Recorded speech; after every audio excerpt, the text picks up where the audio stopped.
Hello सांग मैंने बहुत थर आपण मैंने माछ बेसर बनईकी खाई किंतु केबे कदली बेसर रांधिकी खाई कि चलतु आज फर्स्ट टाइम मु ट्राए करने जाऊँगी कदली बेसर। देखिपे बर्तमान मु कदली आड़ को धोईकी बढ़िया से रखी मु सरिष बाटण हलदी और तापर लंका गुंड मिसेकी गोलीदेवी भलसे सांग मैंने फास्ट टाइम ट्राए करुच्ची केबे ट्राए कर नथिली यूट्यूब रे केबे देखी नथिली। देखो बर्तमान गोली गाड़ी मु रेडी करदेली एपटे पियाज आ टमाटो मध्य काटिकी रखी देछि तापर कढ़ी बसिकी मु सेथिरे टिके जीरा पकेदेली तापर पियाज टिके रेड हे आसिलानी तो बर्तमान मु जो गोली की रखी कदली आड़ को ताकू मु देदेली तापर जेहेतु बेसर रे टमाटो पड़े तो से अनुसार मु टमाटो काटिकी रखी टमाटो को भी मध्य देदेली।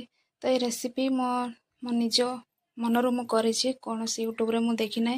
जदि सांग माने ये रेसिपी आपण मानकू भल लगे तो निहाती वीडियोटी को छोटिया लाइक टे करदेवे। तो देखो तरकारी बर्तमान आमर हो गलानी। सो रहुछि जय जगन्नाथ।